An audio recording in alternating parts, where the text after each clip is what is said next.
से और रोमांच। कहानी। स्टेला और राफेल नवविवाहित जोड़ा थे। वे आपस में बहुत प्यार करते थे। उन्होंने अपने काम से छुट्टी लेने का फैसला किया और छुट्टी लेने और जंगल में शिकार केबिन का दौरा करने का फैसला किया। यहाँ वे पहली बार मिले थे। अपनी यात्रा के दौरान वे शांत वातावरण से मुग्ध थे। साफ आसमान का विस्तार था और चट्टानों के नीचे बहते पानी की शांत सुखदायक आवाजें थी। वे अपने व्यस्त कार्यक्रम के कारण वहां 2 घंटे से अधिक नहीं रुक सके थे।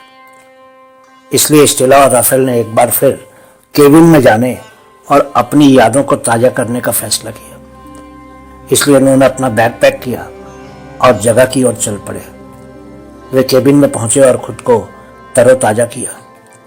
खराब मौसम की वजह से केबिन का बाहरी हिस्सा खराब लग रहा था, लेकिन अंदर का भाग बरकरार और स्वागत योग्य लग रहा था।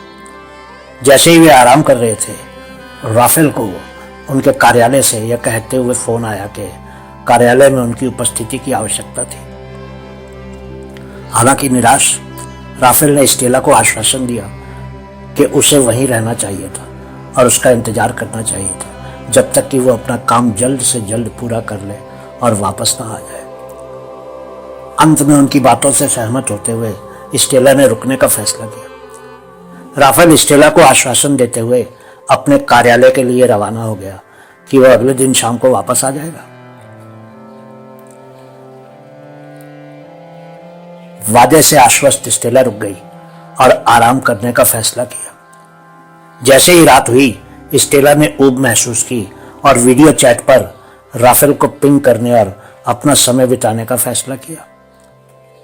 जैसे ही वे बात कर रहे थे, वे इस समय के बारे में सब भूल गए और लगभग आधी रात हो चुकी थी। अचानक स्टेला ने केबिन के बाहर से कुछ अजीब सी आवाजें सुनी।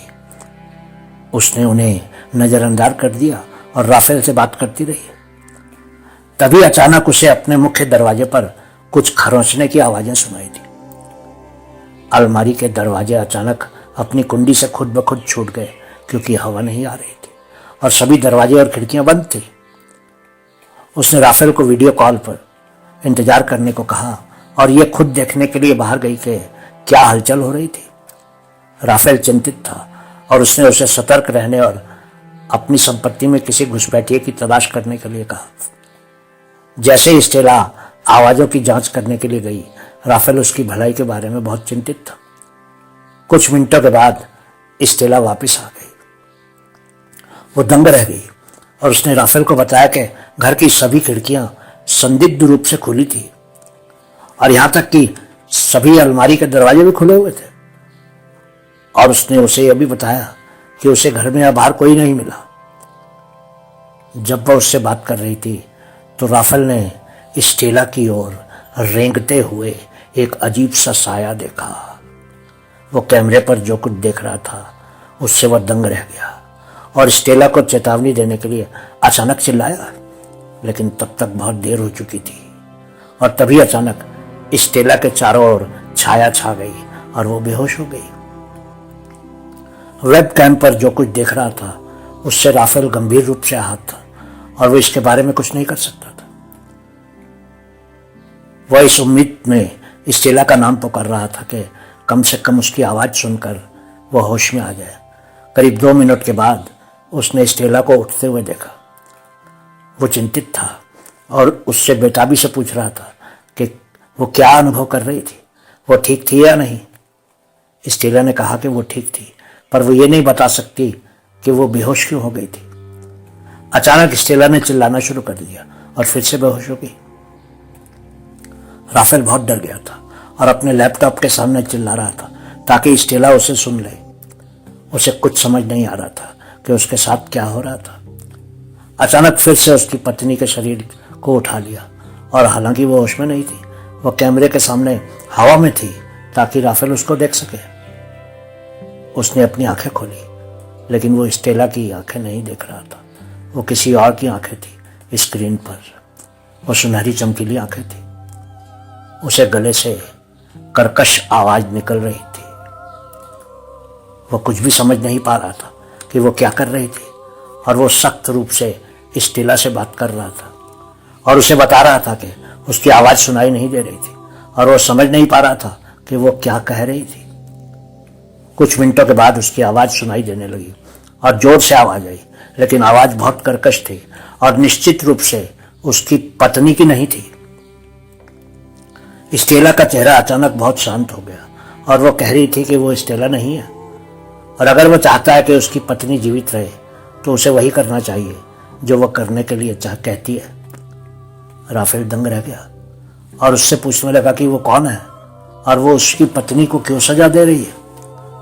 अचानक उसका चेहरा शुद्ध दुख व्यक्त कर रहा था और फिर उसने उससे कहा कि वो इस स्थिति में नहीं है कि वो उसके इरादों पर सवाल उठा सके और अगर वह उससे इस तरह से सवाल पूछने में समय बर्बाद करेगा तो यह उसकी पत्नी होगी जो कीमत चुकाएगी। और अचानक उसने स्टेला का सर पीछे की ओर घुमाना शुरू कर दिया। ये देखकर राफेल चौंक गया। उसने उसे अपनी पत्नी को प्रताड़ित करना बंद करने के लिए कहा और वो वही करेगा जो वह उससे करने के लिए कहेगी।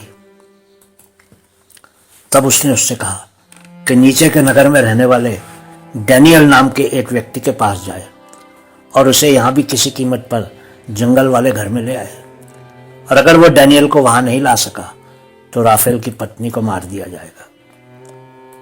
राफेल तुरंत ही अपने दफ्तर से निकलकर जंगल में केविन की तरफ चल दिया।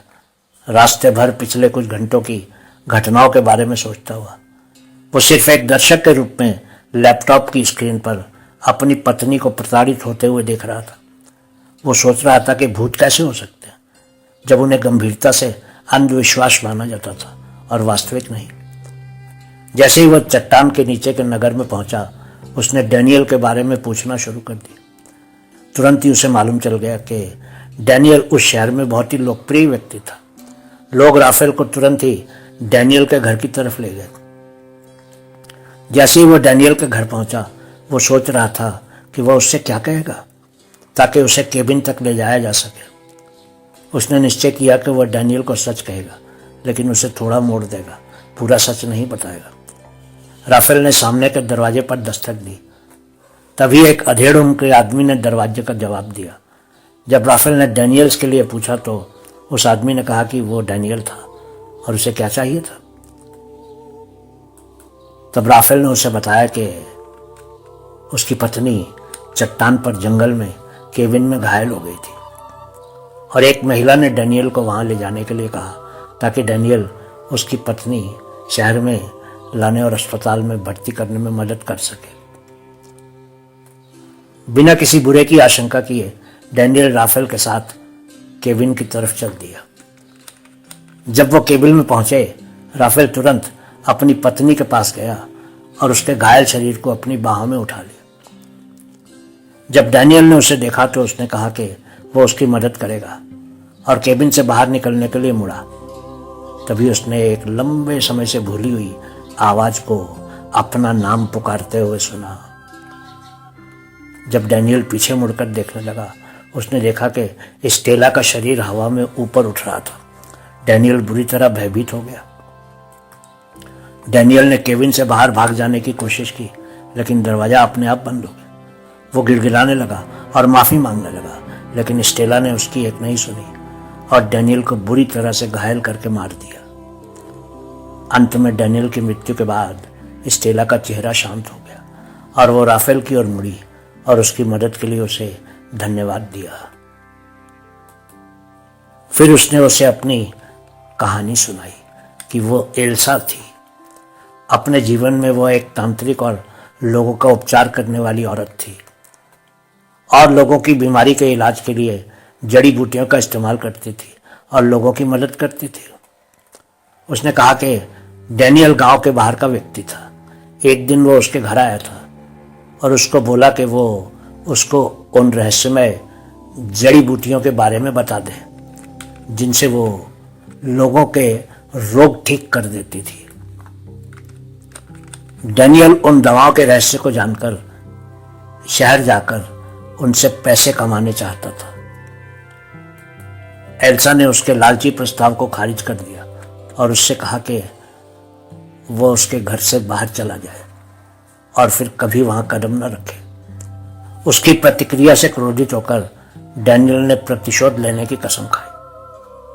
उसने एक अच्छी कहानी गढ़ी और उस पर जादू टोना करने का आरोप लगा दिया। लोगों ने डैनियल के झूठ पर यकीन कर लिया और एल्सा को डायन या जादूगरनी मान लिया। वो हाथ जोड़ती रही कि वो तो सिर्फ लोगों को रोग मुक्त करने के लिए दवाइयां देती थी, पर किसी ने उसकी एक नहीं सुनी। लोगों ने मिलकर उसको केबिन के पास ही मार दिया। तब से एल्सा की आत्मा भटक रही थी क्योंकि उसके साथ अन्याय हुआ था। उस आत्मा ने डैनियल से बदला लेने की कसम खा ली थी। एल्सा ने राफेल से माफी मांगी क्योंकि उसकी पत्नी एल्सा के कारण यातना भोगनी पड़ी थी। आत्मा ने कहा कि उसका उद्देश्य पूरा हो गया था, इसलिए अब उसका भटकना बंद हो जाएगा और वो फिर कभी स्टेला और राफेल को दुख देने नहीं आएगी। तभी स्टेला के शरीर के चारों तरफ धुएं का एक गुबार उठा और फिर वो धुआं ऊपर उठा और लोप हो गया। कुछ देर के बाद स्टेला होश में आ गई। राफेल उसको लेकर अपने घर की तरफ चल दिया, निश्चय ही फिर कभी उस केबिन में ना आने के लिए। उस दिन से राफेल हमेशा मरे हुओं का सम्मान करने लगा और कभी भी जानबूझकर किसी को नहीं चोट पहुंचाने की कोशिश करता था। बहुत बहुत शुक्रिया।